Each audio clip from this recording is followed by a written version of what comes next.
How's it going, guys? XRP is sitting right at $3 right now. It is the 15th of September on a Monday, waiting for Monday Night Football. I think I'm just going to go play pickleball tonight. But it's 4:31 p.m. Central Time here in Houston, Texas.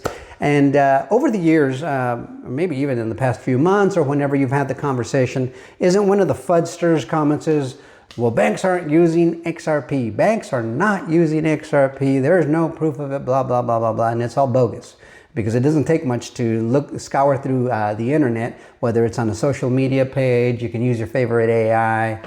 Just look at the announcements on the Ripple.com website. I mean, it's everywhere. And I've known this, but they still insist on trying to FUD people. And some people don't go beyond the surface, right? They don't go beyond the comment they see and then they get dissuaded with a comment. Well, why? Go find out for yourself. I mean, I did years ago. One of the first things I ran into was the 700 or 1,700 NDAs, which I thought was peculiar.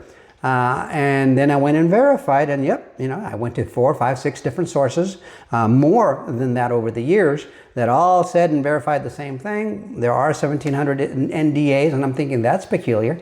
Why are they keeping such a secret? Then I would see Ripple CEOs and Ripple staff hanging out with the IMF, the people over there, the people over at BIS, hanging out with the Federal Reserve, hanging out with lawmakers, hanging out with large financial institutions. They're just about to have Swell. In fact, the next video is going to be about the next Swell conference in New York. Swell is an annual XRP or Ripple conference, excuse me. It's a Ripple conference where the brightest minds in finance get together, and you're going to see exactly who's going to be there. It's a who's who, and there are more of them now than ever because they know what's coming. And so just so that you can see, even during the lawsuit, they were reporting that XRP was being used by quite a few banks. So let me share that little write-up with you, just so you can see for yourself. But this is just one of many sources. So Smoke here, which is one of the best researchers that I've come across. He's not the only one, but he's definitely consistent and one of the best ones out there. He says that at one point of the world's top 100 banks, this is just the top 100 banks, they used Ripple products, and it's documented. So let's move on to read this little highlight part here. All right, so here's I think the pertinent part, but you can read the whole write-up there, or you can go back and look it up. But it goes over here. It starts with saying that at one point, 38% of the world's top 100 banks, 38 of the top 100 banks, used Ripple products. Therefore, Ripple's innovation helps discontinue the requirement of having trillions, excuse me, you see the T? Trillions of dollars tied up in those Nostro accounts. Go look up what Nostro accounts is. That's a big deal. Around the world, consequently increasing global liquidity. Well, because Nostro accounts are kind of like dead money just waiting for a transaction, and there's more than 12 trillion of those just sitting in accounts, literally doing just about nothing.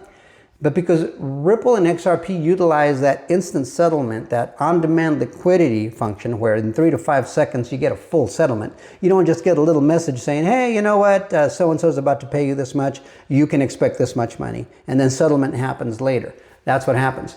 We're going to go into something called T+0 transactions, which is a transaction plus 0 days. I know it's instant settlement. That's what this solves. And so, you can just read the whole write-up there. You can look at the top. You can see where this article came from. But I want you to also focus on another thing. Let's check out the date on this. You see that right there? It says, we are replacing SWIFT, blah, blah, blah. Do you see that date, 2019? And then the other date, where is it right here? Is it on this write-up here? I thought it was. I think this was a write-up from 2022. Yeah, I don't see it, but I think this was, yeah, it is. It's up here. You see this right there? This was in 2022 when this was written. I knew I'd seen it somewhere.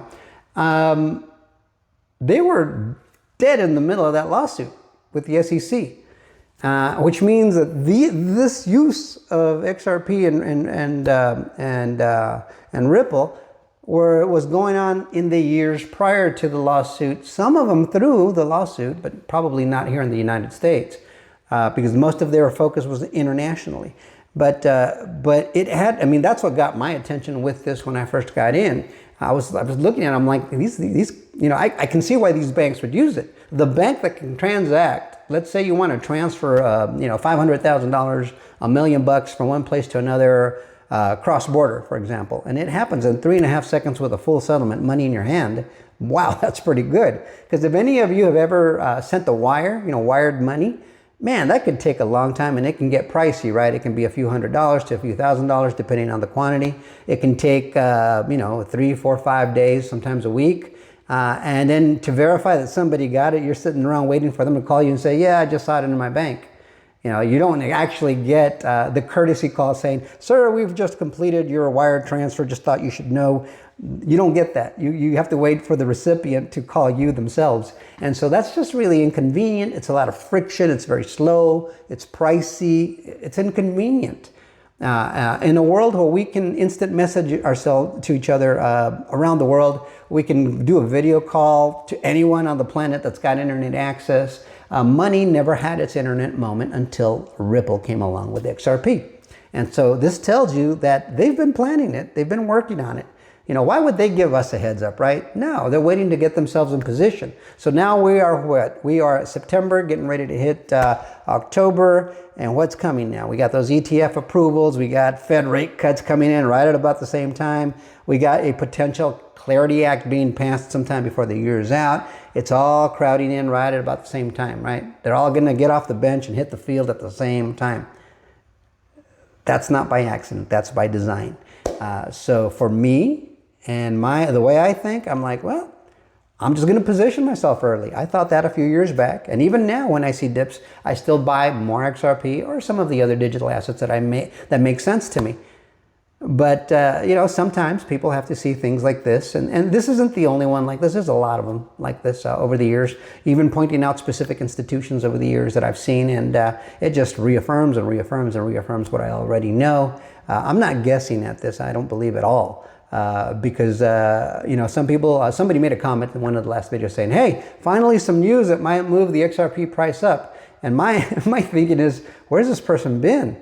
XRP was at 50 cents this time last year, and we're up 26% from there to here. The price has moved a lot because no other digital assets performed that way in the top 10, 20, maybe not even in the top 100, I don't think. But XRP has. And the only one that comes close to it is XLM, and XLM's at, what is XLM at? 299%.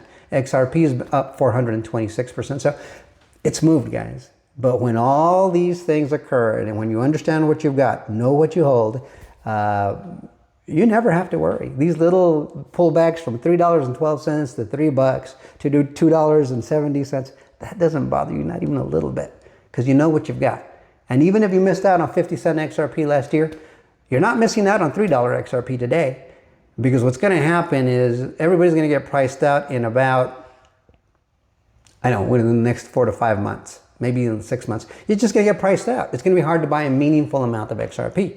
I did an example earlier. I think it was, just let's assume you want 10,000 XRP. Right now, you'd have to pay about $30,000 for 10,000 XRP. I believe that's a pretty meaningful bag. But back when I got in, let's just give an example of one of my buy-ins. At 22 cents, that same 10,000 XRP was only about $2,200. $2,200 bought me 10,000 XRP back in 2018, 2019, right? Even into 2020. So you had that ability to do that. And now if you want to do that same thing today in 2025, 5-6 years later, now you got to fork over $30,000. You understand my meaning? So sometime in the next 4 to 5 months, it's going to be $6, $7, $8, $9, $10 a coin. It's going to be more, maybe $12, $18 a coin. And by the end of the bull run, maybe 27 to 33 bucks. We'll see, guys. Let me know what you think in the comments. Like, share, subscribe, and bookmark. We'll see you guys on the next one. Till next time, adios, amigos.